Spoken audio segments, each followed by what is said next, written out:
Hey, welcome to our home. In this video, I'm going to show you all the smart home tech that my family and I use every day. Whether you use Amazon, Google, Apple, or Home Assistant in your smart home, you'll probably find ideas here that work for you. Our goal is to use automations to make our home more comfortable and secure while saving us time and money.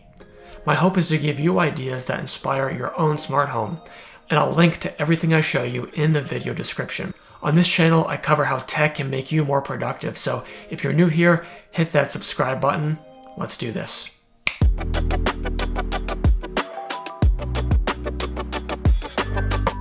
Let's start in the kitchen. Here, we have a Samsung Galaxy A7 tablet using fully kiosk software to always display our custom smart home dashboard.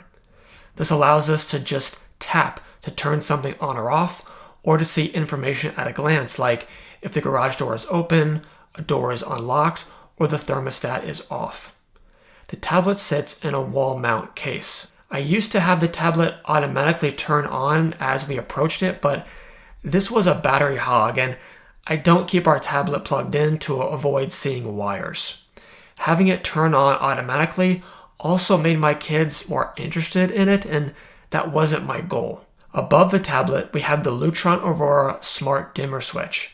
This allows us to easily control Philips Hue smart lights above the kitchen counter, but usually these lights are controlled by an automation that turns them on and off, so we don't have to think about it.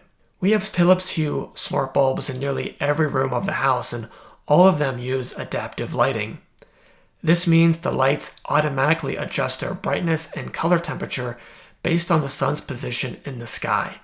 I love this because it creates the perfect ambiance any time of the day, and I don't have to spend time fiddling with an app. The door into our kitchen has the Yale Assure SL Smart Lock with the Connect by August Wi-Fi module. I like the all-glass keyless design of the keypad. I have an automation that auto unlocks this door when we return home based on not only our proximity to the house using a geofence zone, but also on a condition that my phone must be connected to our home's Wi-Fi network. This way, the lock only auto unlocks when I'm physically on my property, and it will send me a notification to my phone when it was unlocked for added peace of mind. The lock also auto locks itself every evening and will even relock itself if someone opens the door after it was locked for the night, so the door can never be left unlocked overnight. We're using Ring Alarm for our home security. The base station has cellular backup in case the power goes out, and we have 24/7 professional monitoring. Recently, we were on vacation and the alarm went off, and I got an instant phone call from a real person, which was super helpful and reassuring, after I calmed down a bit that my alarm was going off. With Ring Alarm, I'm using Ring contact sensors on every door and window in the home. This is both for security and for automations. If a door or window is opened, it will pause our heating and air conditioning so we don't waste energy or money. With the Ring contact sensor on this back door, it automatically turns on the porch lights when it's dark outside and the door is open to go outside. In other places of the home, we have Ring motion sensors to detect any indoor movement if the alarm is armed in away mode. In the living room, I'm using the Everything Presence One sensor to automate the lighting across both the living room and the kitchen. It uses motion to turn the lights on when someone enters and millimeter wave for presence detection to turn the lights off when no one is in the room. We also have the iRobot Roomba i7 Plus hiding behind one of the armchairs. With two young kids who dump most of their food on the floor, this robot vacuum stays busy. In fact, the most used voice command in our house is definitely, "Tell Roomba to vacuum the kitchen." Okay, I'll tell Roomba to vacuum the kitchen.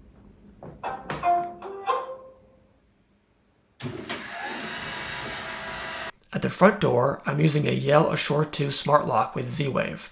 I love the reliability of Z-Wave on this smart lock. It has never failed me. This lock has physical buttons which are easier to press, but maintains the clean aesthetic of a keyless design. Like the door off the kitchen, this one also automatically locks itself. Next to the front door, we have the unified G4 doorbell.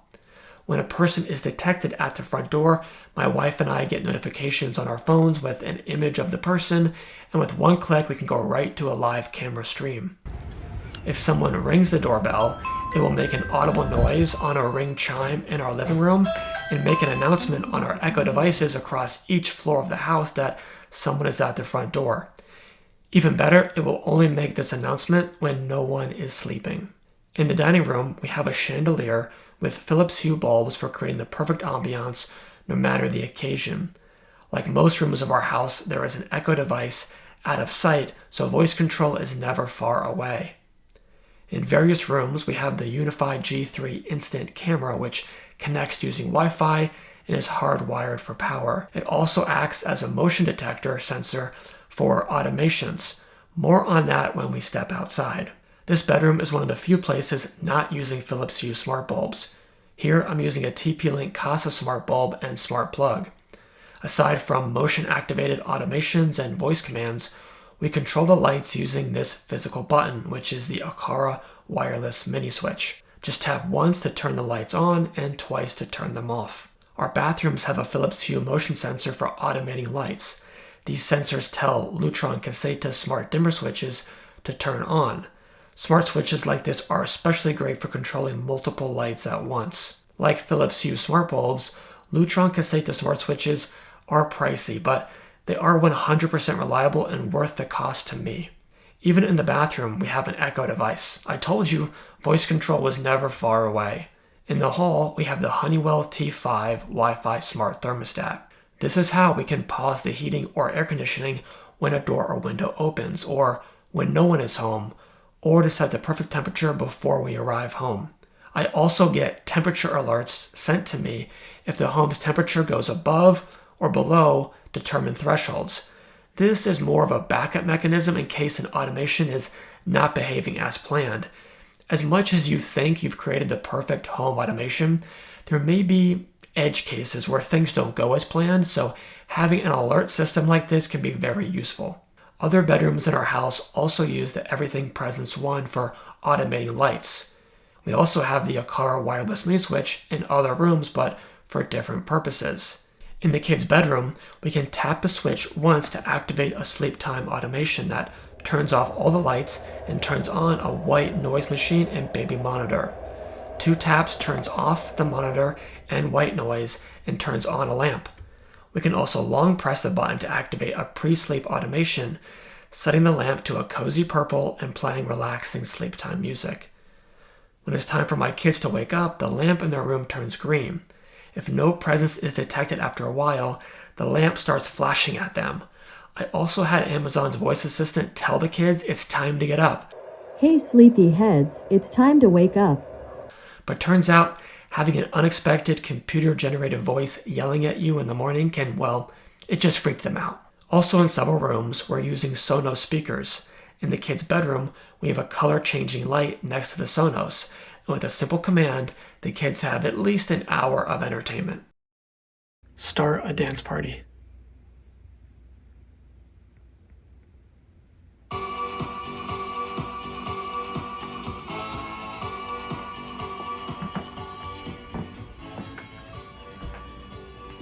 Sometimes we need a more calming activity for the kids. Using the Everything Presence 1 in their room, I create a motion game that, if they are still, the lamp is green, but if they move at all, the lamp turns red. It's a hard game to win. The basement is where we have our smart TV. It's a 65-inch Sony, and it's plugged into a TP-Link Casa smart plug with energy monitoring. When we're watching TV, we don't like to have the light on. I can use the energy data from the smart plug to know when the TV is on and to set a condition to not turn on the light, even if motion is detected. Behind the Sony is an Apple 4K TV. When someone rings the doorbell, I get a notification and can see who it is right on the TV, or check the live stream of any one of our cameras. Our laundry room doesn't have any windows, so when you open the door to the room, the lights automatically come on using a ring contact sensor on the door. I created an automation to send a notification to our phones when the washing machine and dryer complete their cycles. This was done using another TP-Link smart plug with energy monitoring on the washer and an Outtake SmartThings multi-purpose sensor on the dryer for detecting vibration. The laundry room doubles as a utility room. Our water heater is connected to the Aquanta water heater sensor. This allows us to better control the temperature and amount of hot water. We can give it a boost for a quick heating or set it to away mode when we're gone to save energy and money. This is also the room with all my networking gear. Our home's internet is powered by Ubiquiti Unify with Wi-Fi access points all around our home. This thing is probably overkill, but I love how fast and reliable our internet is with it. All of the cameras outside our home use power over Ethernet or PoE and connect right to this setup, as does various smart home hubs such as a Raspberry Pi 4 running Home Assistant. My entire smart home setup gets backed up to this Synology NAS, which also houses data backups for our computer and our media files. A CyberPower battery backup helps everything stay up and running even when the power is out. Aside from a couple Philips Hue smart lights and a smart switch on the wall, my office/bedroom is ironically the least automated space in the house. Well, for now. If you're interested in my productivity desk setup, I'll leave a link to a video on that. Outside, we have a detached single-car garage. In there, I'm using Rat GDO to make our garage door smart since Chamberlain removed smart home compatibility I used to rely on with the MyQ garage door opener. With Rat GDO, I can open and close the garage door with a single click on my phone and create automations to close the door if it's left open. Since we get Amazon deliveries in our garage, I have a Unify G3 instant Wi-Fi camera in here. Also in the garage is a Outtake Ultralock Wi-Fi smart lock, which has a fingerprint reader in addition to a numeric keypad. For times when someone rings the front door and we're outside, I have a ring chime out here as well so we don't miss any visitors. Since the garage is detached from our home, I added a Unify access point out here so we have rock solid internet coverage no matter where we are on the property. Out here I also have a Rakio 3 Pro for automating our in-ground irrigation system. I can combine this with a Unify G4 camera around the exterior of our property, which also act as a motion sensor. When raccoons decide to dig up our yard at night and motion is detected by the cameras, that tells Rakio to turn on the sprinklers, which sends the animals running away. My efforts to deter raccoons could be a whole separate video. When I open the shed, 2 LifeX smart bulbs turn on automatically using another ring contact sensor on the door. This sensor is far from the ring alarm base station, but range has never been an issue. As mentioned, I have Unify G4 cameras around the property. I highly recommend hardwired cameras over battery power. While battery power is easy to install, it can quickly become frustrating to charge batteries repeatedly. Around our front walkway and back patio are ring pathway lights, which are powered by solar energy and motion activated, so we always have light at night. I also use the motion sensors in these lights to know when someone is approaching the back porch at night to turn on the porch string lights, which are plugged in to a TP-Link Casa outdoor smart plug. I have another one of these outdoor smart plugs in front of the home for automating our Christmas lights. Outside is also our Tempest weather station, but I'm not using this to check the temperature. Instead, I use the brightness sensor on the weather station to determine the perfect time to turn on our outdoor Philips Hue lights, and I also use the rain sensor to know if the Rakio irrigation system should delay or skip the next sprinkler cycle. Last but not least, on top of our home we have 20 solar panels. These connect to Home Assistant using Solar Edge monitoring and allow me to know the real-time solar production on our home. I pair this with Emporia View on our main electrical panel, which tells me how much energy each individual appliance is using in our home. Together, I'm able to see on an energy dashboard how much energy we are producing from solar, how much we are sending back to the grid and pulling in from the grid, and then how much energy we actually use in our home and which devices use the most. So that's the smart home tour for 2024. We covered a lot, and I hope it gave you some ideas for your own smart home. Let me know in the comments what devices or automations you'd like to learn more about. If you're wondering how to start your own smart home, you'll want to check out the video here. Hit the like button if you found this helpful, and subscribe to the channel for tech reviews and tutorials that help you become more productive.